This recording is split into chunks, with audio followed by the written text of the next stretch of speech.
So we passed that this year. The legislature passed it nearly unanimously, so no more use it or lose it in these water appropriated areas.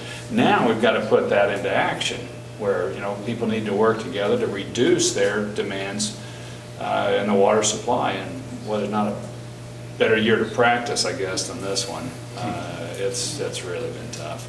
That effort has started, and we're moving in a major way that way. How do we get the homeowner in the urban area to pay attention to some of that? Those initiatives are more focused in the agriculture community. I find them very interested in this. I was in Kansas City yesterday, and they're watching what's going on with the drought, and there's a great deal of sympathy for people that need water to produce their livelihood. But there also is this tension about they want to see the conservation of the water taking place. So they're interested. I just think what we do have to do is we have to show them here's what we're doing to conserve that water and still produce the crops and livestock that we need for a hungry world. It's happening. You bet.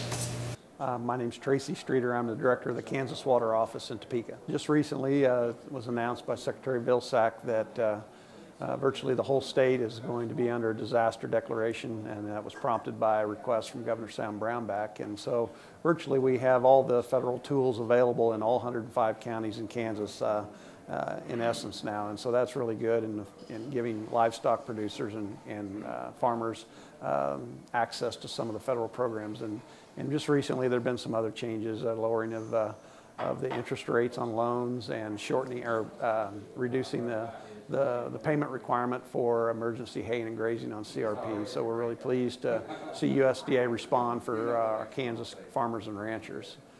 We're also very good timing that the legislature and the governor spearheaded the effort to get some new water legislation this year in Kansas, and particularly the multi-year flex accounts. We think that's going to be a fantastic tool for coping with drought and helping producers with some flexibility, and also give us an opportunity for conservation once weather conditions straighten out here a bit. Also, later today we're going to be in Sheridan County visiting with the Hoxie feeders, but we're also really want to applaud the efforts of some irrigators in western Sheridan County that have taken initiative to create the first local enhanced management area under the 2012 legislation. We hope that their enhanced management plan to reduce groundwater pumping in their area and extend the life of the aquifer will be a template for other water users to use across the Ogallala High Plains aquifer. We've cut our teeth on a lake in Brown County, which is in the extreme northeast corner, Mission Lake for the city of Horton. It was dredged a couple of years ago, and we're anticipating another dredging project at Osage City, Kansas. Long-term goals, we'll be looking at some of our larger reservoirs, such as John Redmond Reservoir in Coffee County. Those would be probably on our immediate radar screen as far as dredging. Once the costs become a little bit more competitive and we see the technology advance in Kansas with dredging, I'm sure the prices will probably come down over time. But in the long run, we'll probably see more dredging in our state. But we'll start with the small reservoirs and kind of learning the technology and what works best, and then eventually apply it to the larger lake. Just need a rain, right? And a little less heat. Brad, is that what? Exactly. You got it. Can you do stories for me? Is it dry in Lynn County? It is. It is dry there. I was there Saturday and it was dry. It's hot too. Wildlife and Parks is good to work with, and they'll give us more permits. The issue is that we just can't thin them enough to really make a difference. I've got 160 acres of irrigated corn, and just like Troy is saying, I'm feeding 50, 75 head of them year round. And if we've taken 12 out of the river bottom where I have the most problems, and it's helped a little, but there's just way too many deer. Robin and I talked on a tour we were on here a while back, and they're not opposed to legislation that would require a doe be taken before a buck permit was issued.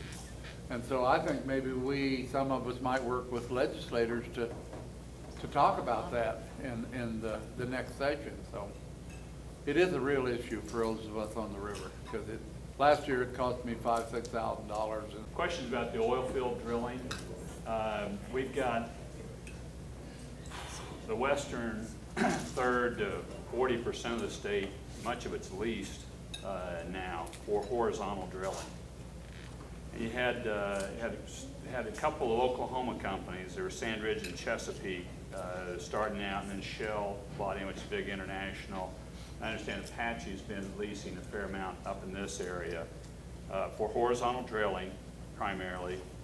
The last numbers I just saw them yesterday, we had 141 horizontal wells either permitted, spudded, or producing. So we've got a fair number of them. They're going. Most of that is in deep south central Kansas, right on the Oklahoma border. It started. They're doing some exploratory drilling up in this area. They were doing. I was talking to the head of Sandridge, and they were going to do a well. I thought it was in Trigo County, actually. It's North Green. Is it, what county? Drilled in Ellis County. It's Ellis County, okay. And that's a horizontal. One North Greenfield horizontal. They haven't started yet the base. So they want to see how far the field is. It's the old formation that we produced in over a lot of years in Kansas, Mississippi limestone. But we've done it almost all vertical, and that's been our local producers, mostly done vertical. These guys are going down a mile and out a mile. And some of the early wells have been good. So the numbers look good on it. It continues to draw a lot of money in. There's a South Korean company that's now bought some of the lease from Sandridge and is drilling. I'm told is drilling. I would have to confirm that for you. The legislature, and I proposed it, increased the tax on wells over 50 barrels a day. Historically, well, the prior law was if you had a new well, no severance tax for 2 years. I was looking at this saying these are a lot of out-of-state companies. They get the flush. These wells are pretty typically you'd get a flush and then it goes down in several months then to a stable, but there's a pretty good flush that usually comes out of it. Saying let's tax that. So July 1 of this year, now the severance tax goes in on any well over 50 barrels a day. Immediately the severance tax is on. The severance tax I think is 8% severance tax. So they're having to pay that immediately on the larger, these are all, not all, but most of them are more than 50 barrels a day. So they're paying the severance tax and paying it immediately rather than after the 2-year of a flush. And I'm hopeful the play develops. We're getting a lot of guys that get some pretty good lease payments or been paid a lot to lease their ground. I have had some of our more local, well, primarily Wichita-based oil drillers, some Hayes, that have complained that they've driven the lease price through the roof. I'm more of an old farm guy, so they're paying me a lot for a lease. I'm happy, not mad. But some of the oil producers in our state have complained about that piece of it. Most of the ones in Kansas have not been willing to do horizontal drilling because it's a lot more expensive.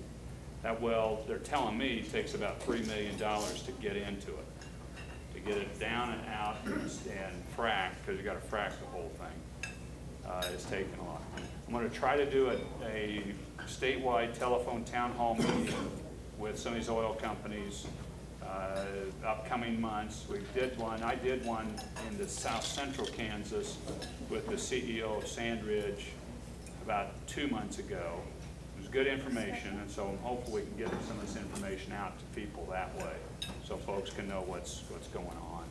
But that's generally the state of play, and we're watching it very closely. And hopeful it develops, because that'd be a lot of income for us. Thank you. Okay. Oh, okay. There you go. How are you doing? You're put down this.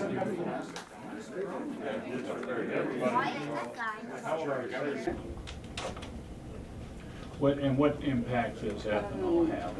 Because the KLA guys are usually hit me saying, ethanol is really dragging, or really hurting us on the pricing range. Thank you. Do you see that on you, or what do you? Okay. What do you It's kind of see a the double-edged impact sword of there. that? I mean, it's a double-edged sword a little bit. I mean, the ethanol has been a great industry for Western Kansas, I think, as far as providing jobs, and it's provided a new source of revenue for agriculture, I'd say, and we buy a lot of feed. I'll show you out here. We buy the byproduct of the plants. So, Okay. But on the other hand, it's definitely increased the pressure on corn prices, and I'd say, I mean, I think you'd be lying to say it didn't have a big effect on the price of grain. Yeah, it definitely does. And you know, the mandates involved there can, no doubt, it's affected the price of grain upward. I don't think you can argue that any other way. Would you agree with that, Dad? Oh, yeah. Hey, when we came here, we corn was $3 a bushel probably. Now, I guess today, and 7 to 8 now. And what's the big change between now and then? Ethanol. So, I mean, I guess as a farmer, you like ethanol for sure. As a cattle feeder, it depends on the day. Ethanol's been good for us, Governor, because our family invested Tax feeder. down here. It's Right. been good to us. We've been really involved in the plant here at Oakley. Yeah, my dad got in that plant at Garnett. Okay. That's not too good. Well, when he got it, it paid out in a year. Well, it's paid out, But now they're it- talking about closing it down because they're having to bring all their grain in from Iowa. Mhm. Scott, you And use that quite a bit part's of not- distiller's grain too, don't you, here? Right, we do. I was going to show So you guys the get some of distiller's grain that out here. value back. Right, and so we do. So it's like I said, a double-edged sword. I mean, ethanol's been good to us. Ethanol has increased. I mean, in one way or another, ethanol has increased our cost to operate. We're in a real good farming area here. We're really. And the farmers are really good to us, except they like money all the way. I just can't imagine. No, why aren't you at a charity? You'll give them some corn, won't you? Well, I'll tell you what, I think Scott's been on my farm, there isn't much out there. Ours irrigating looks a little sorrier than that does. Right. Well, we are good. That's something that's right. We were really proud of the area we're in for our farmers.